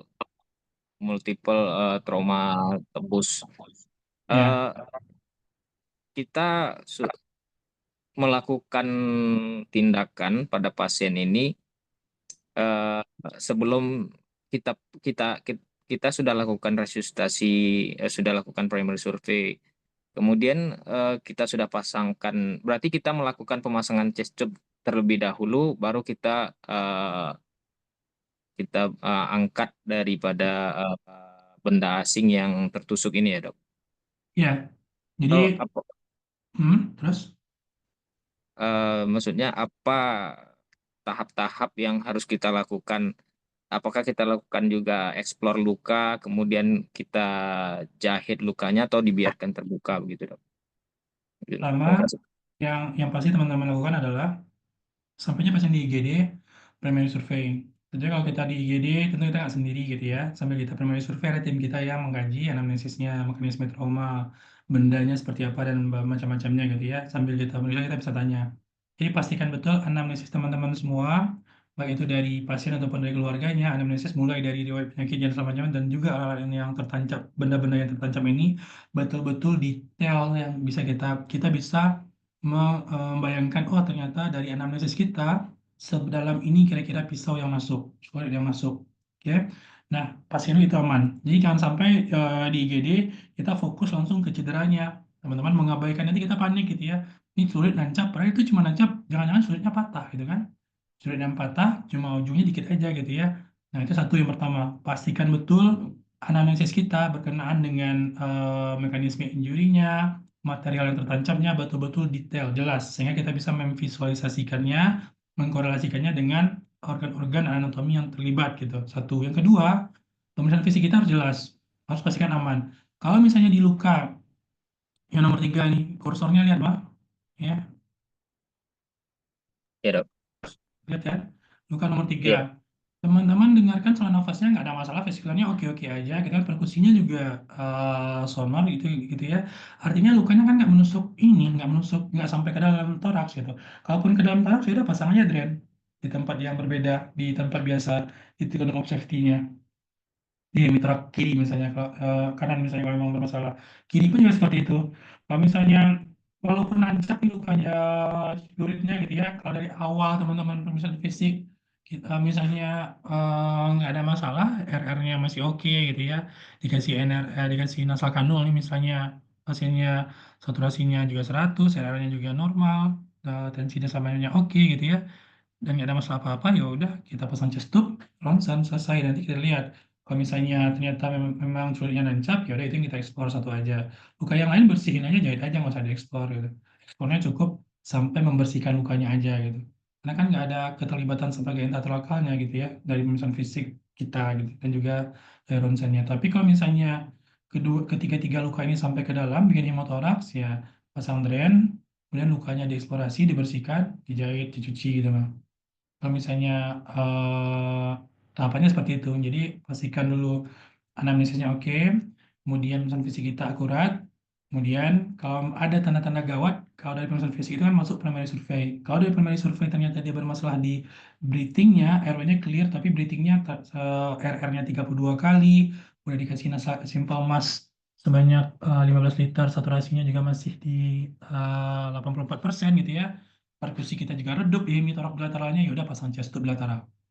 Ya, setelah pasang chest tube bilateral, evaluasi drainnya. Sambil menunggu evaluasi drain itu, teman-teman pantau lagi, misalnya C-nya udah terkontrol, udah mulai bagus gitu ya, RR pelan-pelan udah mulai naik gitu ya, dan C udah mulai naik gitu ya, kalau perdarahan masif, segera pasang ininya akses sentral. Di mana yang teman-teman bisa pasang, apakah di brachial saja gitu ya, yang bisa karena pasiennya bisa berbaring barangkali gitu ya, kemudian pasang akses ataupun di daerah tungkai gitu, masuk cairan. Ini kita ronsen pasien terlihat sambil menunggu jumlah darah yang keluar, kita ronsen pasiennya. Kalau produk darahnya masif 1.500 cc keluar atau 1 jam pertama sekitar 10 cc per kilo, langsung kirim ke kamar operasi, kita restore. Tapi kalau enggak, kita pantau urutannya seperti yang tadi ya, kita pantau dan sambil menunggu jalur OK-nya gitu. Kalau udah, tetap ini masuk kamar operasi gitu. Dan kalau misalnya bendanya nggak nancap, sulitnya udah lepas, pantau dulu aja perdarahannya. Kalau misalnya perdarahannya terpantau sopan, ya udah dengan drainnya cukup, kita tinggal eksplorasi lukanya aja, jahit gitu.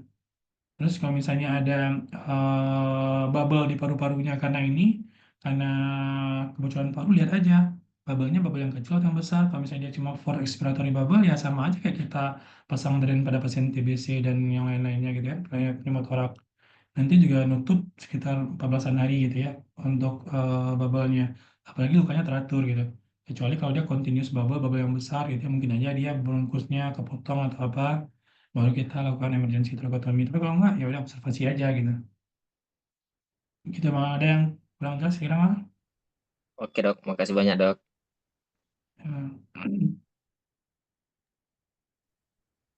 Baiklah, apakah ada pertanyaan lagi dari rekan-rekan residen yang lain?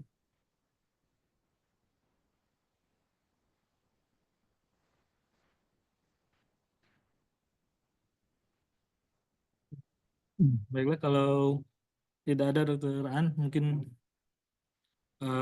bisa kita tutup untuk kuliah subuh kita hari ini.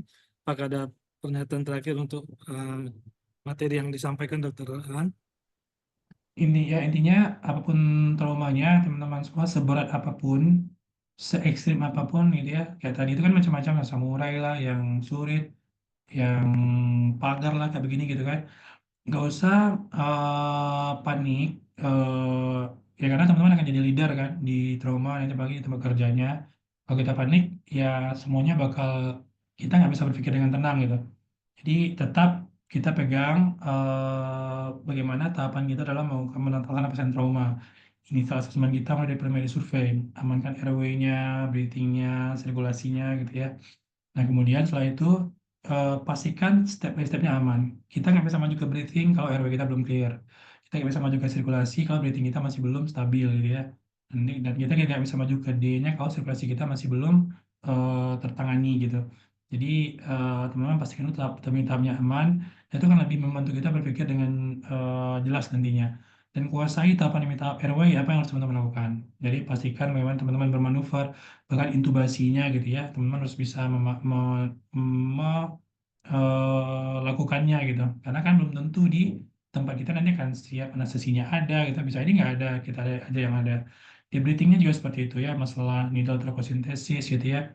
Yang paling sering kan mengganggu breathing kita itu kan yang immediate left threatening injury itu kan tension pneumothorax. Jadi tension pneumothorax itu kan total salahnya needle trochosinthesis. Makanya yang harus teman-teman pertajam sekarang adalah bagaimana mendiagnosis sebuah tension pneumothorax gitu tanpa harus teman-teman ronsen. Karena bisa jadi di mana-mana aja kan tension pneumothorax.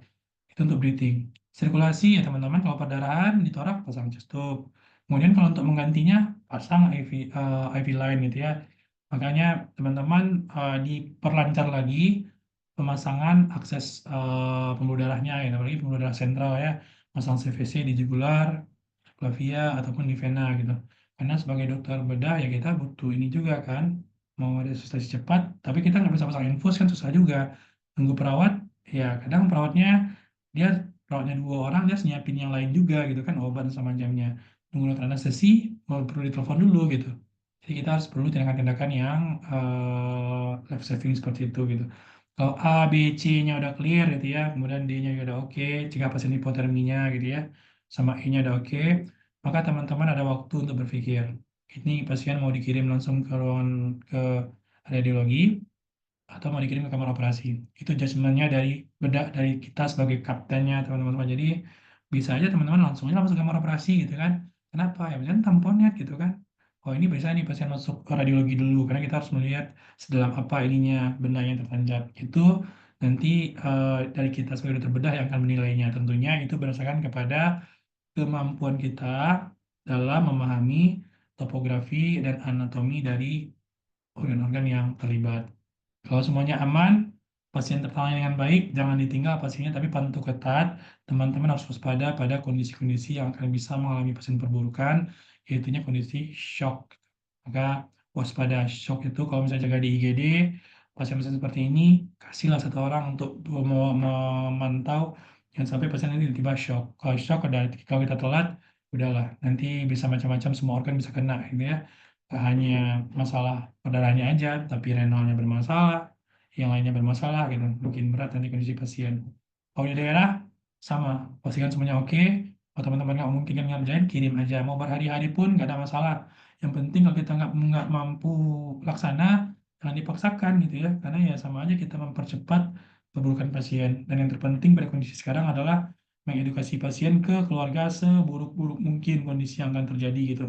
Jangan menjanjikan hal-hal yang manis, karena ya kondisi-kondisi trauma itu kan bisa kayak roller coaster kan, bisa berubah tiba-tiba gitu ya.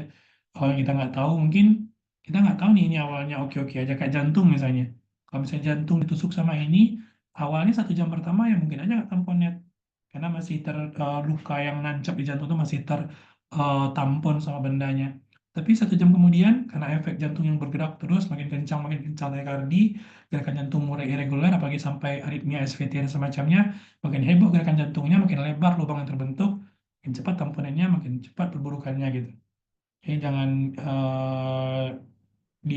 pasiennya dipantau ketat dan edukasi keluarganya seburuk-buruk kondisi yang akan mungkin terjadi. Itu aja, Kak. Baik, Dok. Terima kasih banyak kepada Dr. Ardiansa yang sudah memaparkan dan memberi masuk ilmu pada kita pada pagi hari ini. Selanjutnya mohon izin kepada Dr. Rizky Ramadian, apakah ada masukan terkait acara kita pada pagi hari ini? Ya, baik. Terima kasih. Assalamualaikum warahmatullahi wabarakatuh. Ya. Tentunya pertama-tama kita ucapkan terima kasih ya kepada Dr. Aan, sudah dari jam 6 tadi sudah berbagi ilmu dengan kita ya. Banyak yang disampaikan Dr. Aan. Jadi saya harapkan kepada PD semua benar-benar itu ya, benar-benar dimanfaatkan dan diingat apa yang sudah disampaikan tadi. Ya sudah menjadi modal lah ya untuk praktek sehari-hari nanti. Jangan sampai nanti laporan jaga ada kasus yang sama, atau di UGD ya ada kasus yang sama, nanti di laporan jaga ditanya lagi apa yang sudah kita bicarakan pada pagi hari ini, nah nggak bisa lagi jawab ya apanya. Jadi bisalah dimanfaatkan sebaik-baiknya apa yang sudah disampaikan oleh Dr. Aan tadi. Mungkin itu saja. Makasih ya Dr. Aan ya. Terima kasih, Dr. Rizky. Ini di Jakarta atau di Padang ini? Jakarta, Pak. Oh iya, nah, itu ya. Terima kasih banyak ya, Dokter Aan. Kasih, Dok. Ya, kasih. Assalamualaikum warahmatullahi wabarakatuh. Waalaikumsalam warahmatullahi wabarakatuh. Terima kasih dok atas masukannya. Mungkin mohon izin apakah masih ada masukan dari dokter konsulen yang lain terhadap kegiatan kita? Baiklah, kalau tidak ada, mungkin izin saya sebagai moderator untuk menutup acara pagi hari ini, dok. Sekali lagi terima kasih kepada Dokter Ardiansah, spesialis bedah torak kardiovaskular, sudah meluangkan waktu pada pagi hari ini. Saya selaku moderator, mohon maaf apabila ada kesalahan kata. Izin menutup acara kita pada pagi ini. Wabillahi taufiq wal hidayah. Assalamualaikum warahmatullahi wabarakatuh. Waalaikumsalam warahmatullahi wabarakatuh. Terima kasih, Dokter Aan. Terima kasih, Dok Rizky. Ya. Siap. Dan Terima kasih, Dok.